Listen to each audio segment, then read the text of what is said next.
आज की कहानी इश्क और लालच की कहानी है और ये कहानी कानपुर की है। कानपुर में एक परिवार रहा करता था जिसके मुखिया जो थे वो थे राजेश गौतम और इनकी उम्र तकरीबन 40 साल थी। पिता की मौत हो चुकी थी। 3 भाई थे और तीनों भाइयों की बॉन्डिंग काफ़ी अच्छी थी। इनके पिता की काफ़ी ज़्यादा प्रॉपर्टी थी तो उन्होंने सभी भाइयों के नाम करोड़ों की वसीयत छोड़ी। तीनों भाइयों के हिस्से में जो ज़मीन आई थी उसकी कीमत तकरीबन 30 करोड़ से भी ज़्यादा थी।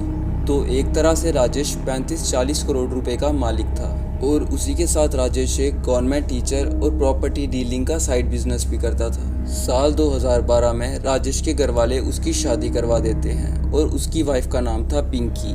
अब शादी भी हो गई, वक्त बीतता रहा और राजेश और पिंकी के 2 बच्चे भी हुए। लेकिन ये जो सारे घी के दिए थे ये बस कोरोना काल तक चले। So hello friends, my name is Naveen and today our case story is revolving around Rajesh Gautam. ये बात है 2021 की। कानपुर में राजेश का एक प्लॉट था तो राजेश ने उस प्लॉट पर कंस्ट्रक्शन का काम शुरू करवाने की सोची। अब इसके लिए उसको मिस्त्री और मजदूरों की ज़रूरत थी तो उसे एक मिस्त्री के बारे में पता चला जो अपने काम में काफ़ी अच्छा है और उसका नाम था शैलेंद्र सोनकर। 2021 में राजेश शैलेंद्र को कंस्ट्रक्शन का काम सौंप देता है तो उधर कंस्ट्रक्शन का काम शुरू हो गया और इधर शैलेंद्र का अलग अलग काम की वजह से राजेश के घर आना जाना। अब शुरुआत में तो सब कुछ नॉर्मल था लेकिन कुछ वक्त बीतने के बाद 4 नज़रें मिली और प्यार हो गया। इनमें से 2 निगाहें तो शैलेंद्र की थी और 2 निगाहें राजेश की वाइफ पिंकी की। राजेश का शेड्यूल काफ़ी बिजी था। सुबह उठना, स्कूल जाना और उधर से आकर अपने प्रॉपर्टी डीलिंग का साइड बिजनेस देखना। मतलब मेजॉरिटी वक्त उसका घर के बाहर ही बीतता और घर में बस पिंकी और 2 बच्चे ही रहते। इसलिए अब शैलेंद्र और पिंकी घर पर मिलने लगे। लेकिन ये इश्क छुपाया नहीं छुपता।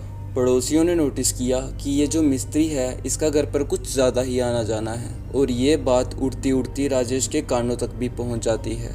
इसलिए राजेश शैलेंद्र को एक रोज़ अपने घर पर बुलाता है और कहता है कि ये ले तेरे पैसे, अब ना तू कभी काम पर आना और ना मेरे घर पर। साथ ही वो पिंकी से भी कहता है कि देखो ये सब लोग तुम्हारे बारे में काफ़ी गलत सोच रहे हैं तो तुम भी इससे मिलना छोड़ दो।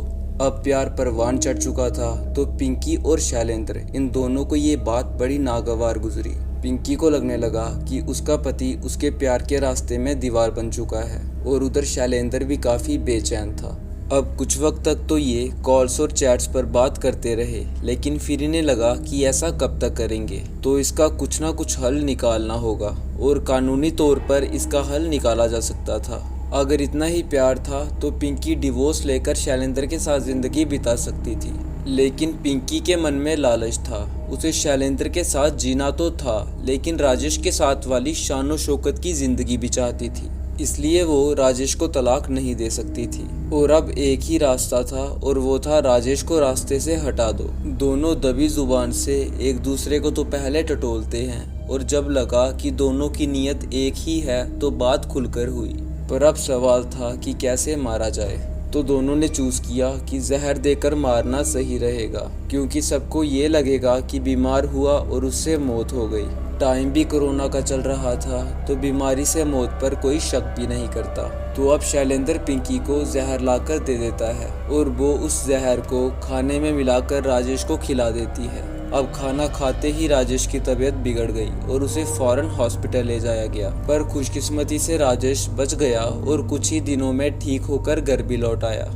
अब शैलेंद्र और पिंकी का ये प्लान तो फेल हो गया, इसलिए ये एक और प्लान बनाते हैं कि एक सुपारी किलर को हायर किया जाए। क्योंकि प्रॉपर्टी डीलिंग का बिजनेस तो था ही, इसलिए सबको लगेगा कि किसी ने दुश्मनी निकाली है। अब शैलेंद्र 2 सुपारी किलर्स को ढूंढता है। डील डन हो जाती है और उन्हें एडवांस में ही 4 लाख रुपए दे दिए जाते हैं। सुपारी किलर एक टाइम दे देते हैं कि इतने दिनों में आपका काम हो जाएगा। अब वो सारे दिन बीत गए और राजेश जिंदा। पिंकी और शैलेंद्र उन किलर्स को कॉल करते हैं, ढूंढते हैं पर वो उन्हें कहीं नहीं मिलते और उन्हें एहसास हो जाता है कि उनके साथ एक फ्रॉड हो चुका है। अब इस पर मुकदमा भी क्या दर्ज करवाएं, इसलिए दोनों कड़वा घूंट भर लेते हैं। जैसे जैसे वक्त बीतता जा रहा था वैसे वैसे ये दोनों बहुत बेचैन भी होते जा रहे थे कि रास्ते का कांटा हटे और हम इसकी दौलत पर अपने प्यार का एक महल खड़ा कर पाएं। इसलिए अब ये दोनों ये तय करते हैं कि ये राजेश को अब खुद मारेंगे, पर फिर से ये सवाल था कि मारेंगे तो कैसे।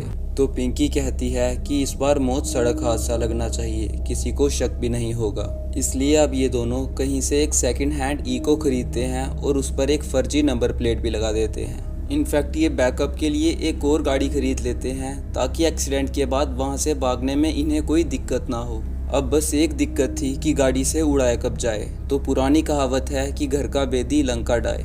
पिंकी बताती है कि मेरा पति डेली मॉर्निंग वॉक पर जाता है, तो हम इस काम को तब अंजाम देंगे। और जो दिन डिसाइड किया जाता है वो था 4 नवंबर 2021, क्योंकि इस दिन सैटरडे था तो सड़क पर भीड़ भी कम होगी। अब 4 नवंबर आया, राजेश डेली रूटीन के मुताबिक उठा और मॉर्निंग वॉक के लिए निकल गया। अब उसके निकलते ही पिंकी शैलेंद्र को कॉल करती है और बताती है कि राजेश घर से निकल चुका है और साथ ही खुद भी उस गाड़ी में बैठती है। अब राजेश बेखबर मॉर्निंग वॉक कर रहा है और पीछे से एक इको बहुत तेजी से आकर उसको उड़ा देती है, पर वो टक्कर इतनी जोर की थी कि वो इको कार भी खराब पड़ जाती है। लेकिन बैकअप गाड़ी जो खरीदी थी ये उस पर बैठकर वहां से फरार हो जाते हैं। अब इको भी वही है और राजेश भी उधर पड़ा तड़प रहा है। इतने में आवाज़ सुनकर वहां पर कुछ लोग भी आ जाते हैं। वो पुलिस को कॉल करते हैं और साथ ही राजेश को हॉस्पिटल भी भेज दिया जाता है। लेकिन अब तक काफ़ी देर हो चुकी थी और राजेश दम तोड़ चुका था। अब पुलिस ने तफ्तीश शुरू की।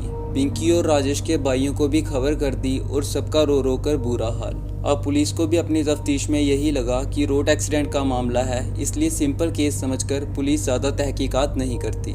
लेकिन तभी राजेश के एक भाई ने पुलिस को बताया कि ये एक्सीडेंट नहीं बल्कि एक मर्डर केस है, क्योंकि राजेश का भाई जानता था कि उसके भाभी के और शैलेंद्र मिस्त्री के काफ़ी क्लोज रिश्ते हैं। अब पुलिस ने सीरियस होकर अपनी तफ्तीश करना शुरू किया। अब भाई भाभी पर शक जता रहा था तो पुलिस ने सारे सीसीटीवी कैमरास और पिंकी के कॉल डिटेल्स खंगालना शुरू कर दिया। पुलिस ने देखा कि 4 नवंबर की सुबह पिंकी की शैलेंद्र से बात हुई है, इसलिए पुलिस पहले शैलेंद्र को उठाती है और उसकी थोड़ी खातिरदारी के साथ पूछताछ करती है। और खातिरदारी मिलते ही शैलेंद्र ने तोते की तरह सब उगल दिया। अब इसके बाद पुलिस पिंकी को उठाती है और वो भी सब सच बता देती है। साथ ही 2 और भी लोगों का नाम सामने आता है जिन्होंने पैसे लेकर इनकी मदद की थी और आज ये चारों सलाखों के पीछे बंद हैं। अब आप खुद सोच कर देखो कि एक बीवी जो अपने पति को मारने के लिए खुद साजिश करती है और जिस चीज़ के लिए पिंकी ने ये सब किया वो उसे कुछ नहीं मिला, ना उसे प्रॉपर्टी मिली और ना ही शैलेंद्र, पर इस पूरी साजिश में 2 बच्चे अनाथ हो गए। अब मुझे उम्मीद है कि आपको ये कहानी पसंद आई होगी और अगर आई है तो प्लीज़ इस वीडियो को लाइक और चैनल को सब्सक्राइब भी कर दो। साथ ही नोटिफिकेशन बेल भी ऑन कर देना ताकि आने वाली सभी वीडियोस की अपडेट्स आपको मिलती रहें। तो थैंक यू दोस्तों, मिलते हैं अगली वीडियो में।